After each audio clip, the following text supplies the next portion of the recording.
Salam alaikum, je m'appelle Abou Omar Al-Feransi, je suis âgé de 28 ans, je suis un jeune maghrébin comme la plupart d'entre vous qui a grandi en France. Et donc voilà, je vais vous raconter un peu ce que j'ai vécu ici. Et alors, au nom d'Allah, le miséricordieux, le très miséricordieux, je suis votre frère en Allah, Mohammed. J'étais étudiant en France, je vivais en France donc. J'ai décidé de venir rejoindre les rangs de l'organisation de l'État islamique. Donc, qu'est-ce qui m'a laissé venir ici? C'est comme je pense tous les jeunes de notre âge et qui vivent en Europe. C'est une envie spirituelle et qui s'est marquée en moi. J'ai voulu dépasser un peu mes limites, chercher mon Seigneur à travers autre chose que simplement la prière, une prière qui n'a pas de saveur, et un jeûne qui n'a pas de saveur non plus. Et un peu aussi échapper à ce gouvernement français qui est ségrégationniste, qui est raciste, tout ça. Et donc j'ai rejoint les rangs de l'État islamique. Alors j'ai rejoint les rangs de l'État islamique au mois de juillet, quand ils ont fait l'annonce du Khilafat, 3 jours après. Je me suis retrouvé dans une Madafa. Bon, c'est l'anarchie totale, hein, bien sûr, pas d'organisation. Après, je suis resté 2 semaines dans la Madafa. Après, j'ai fait 2 semaines de ce qu'on appelle Ma'askar Shari, c'est-à-dire c'est une formation légale pour vous mettre au niveau de ce qui est religion, croyance, dogme. Après 2 semaines de formation militaire, pseudo-militaire, hein, bien sûr, parce que ce n'est pas une vraie formation militaire. Après cela, on nous a envoyés à la bataille de Zumar, à la bataille de Gerver, à la bataille de Rabia. Et ce que je peux vous dire, c'est que déjà, la façon dont on vous traite comme un chien.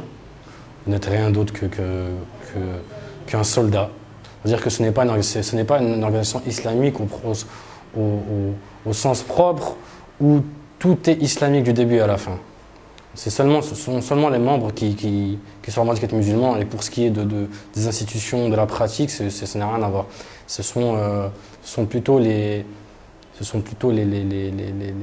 la pratique des anciens régimes bassistes. C'est comme ça qu'on vous traite. On vous traite comme un chien. Vous êtes qu'un soldat, vous devez obéir. Vous avez fait l'allégeance, la bay'a, donc vous devez obéir de A à Z. Et elle n'avait rien à dire. On nous a envoyés bien sûr au combat au Tartare, hein, sans aucune formation, avec un armement léger face aux avions américains et britanniques qui bombardaient à l'époque, et face à l'armée des Peshmerga qui était surarmée, bien équipée, bien formée. 150 personnes sont mortes, 150 de nos frères sont morts. Bien sûr pour rien, puisque après nous avons réussi, avec la permission d'Allah, à remporter la bataille, mais comme c'était une zone kurde et qui n'était pas dans l'intérêt des dirigeants de l'EI, nous avons rebroussé chemin. Ce qui les intéresse, c'est seulement les régions sunnites. Ça a été pareil pour Gerver, c'était pareil pour Rabia. Tout ce qui n'est pas arabe et sunnite, ça ne les intéresse pas. Ils sont dans une démarche complètement nationaliste, rien à voir avec ce pourquoi on est venu. Donc en fait, on meurt pour rien. Après, ce qui m'est arrivé, c'est que j'ai été dégoûté de ce que j'ai vu, de ce que j'ai pu vivre en Irak. Je suis parti en Syrie. En Syrie, c'est un peu plus détendu, mais c'est à peu près, ça finit par être la même chose que l'Irak. J'ai travaillé dans la police islamique, alors qu'en fait, je me suis rendu compte qu'en fait, il n'y a aucune institution qui est véritablement une institution. Ce ne sont que des vitrines. Moi, par exemple, dans mon expérience pour la police, c'était les services secrets de l'EI qui nous informaient qu'un tel était un trafiquant de drogue ou un tel était un trafiquant de cigarettes ou de je ne sais quoi. On devait aller l'intercepter, l'interpeller. Et il n'y a aucun travail de recherche, d'archivage, de traitement, il n'y a rien. Il n'y a aucune police, et encore moins islamique, parce que ceux avec qui j'étais, qui sont des Ansar, faisaient ce qu'ils interdisaient aux autres. Après J'ai quitté Daoula, j'ai cherché une route pendant 1 an et demi. Daoula nous a interdit de sortir, bien sûr. Une fois que la coalition s'est mis à la bombarder, et qu'elle a compris qu'elle ne pouvait pas faire face, elle s'est mise à fermer les frontières, à interdire aux gens de sortir. Les gens comme moi, les Muhajirs, bien sûr, c'est pour servir de chair à canon. Et pour ce qui est des civils, c'est pour servir de protection, parce que si ils ne sont pas là, les avions, ça sera encore plus facile pour les avions. D'ailleurs, ils ferment des routes et ils t'obligent à prendre des routes qu'eux utilisent pour que les avions ne les bombardent pas. À la base, on était censé venir ici protéger le peuple syrien. On s'est mis à l'utiliser comme protection. Et donc voilà. Et pour tout ce qui est, pour ceux qui croient encore que c'est un État islamique pour projet politique, Daoula n'a aucun projet politique à long terme. À moyen terme, la seule chose qu'elle a su faire, c'est pervertir, corrompre les tribus qui lui tournent le dos à la première occasion. À court terme, il n'y a absolument rien du tout, donc une politique qui est faite. La vie n'est pas vivable ici, c'est-à-dire que le pain n'est pas assuré. Daoula laisse les commerçants à leur aise faire augmenter les prix. La sécurité, il n'y a aucune sécurité, c'est-à-dire que tu peux habiter dans n'importe quel village ou être sur n'importe quelle route et te prendre un missile parce que devant toi il y a la voiture d'un dirigeant. L'éducation, il n'y a aucune éducation. Il n'y a aucune éducation. Les gens, les civils ici, personne ne veut envoyer ses enfants dans les écoles de Daoula parce que soit ils sont bombardés, soit parce que le programme est subjectif.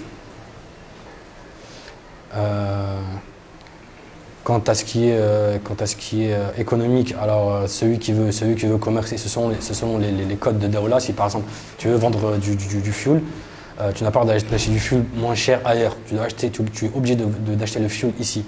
Aucune perspective de vie, ni économique, ni sociale. Pour ce qui est de la paix sociale, il n'y en a aucune. Il n'y a pas de justice, c'est la loi du plus fort, c'est-à-dire l'Irakien, au niveau de la loi, est au-dessus de tout le monde.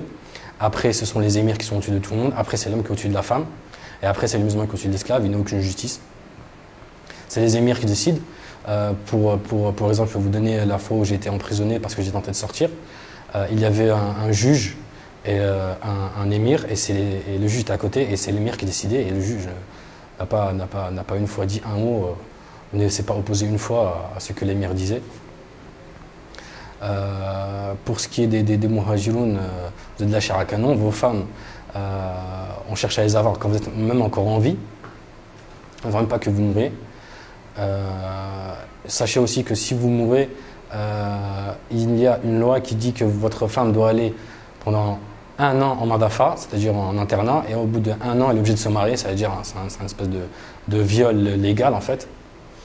Voilà. Et quoi d'autre? Sur quoi d'autre je peux vous aiguiller? En tout cas, moi je vous déconseille.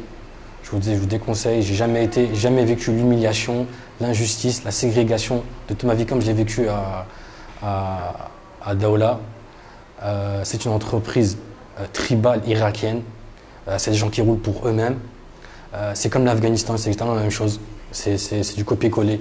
Comme les Afghans, eux, roulaient pour eux-mêmes leur tribu, leur tradition. Et à la fin, nous, les Muhajirs, on s'est retrouvés un peu dans les roses à se battre contre ces talibans qu'on aidait. Bah, c'est pareil ici en Irak. C'est exactement la même chose. Vous n'avez aucun intérêt à venir ici, restez chez vous, pratiquez votre religion. Faites la da'wa là où vous êtes. Et donc voilà. Salam alaikum.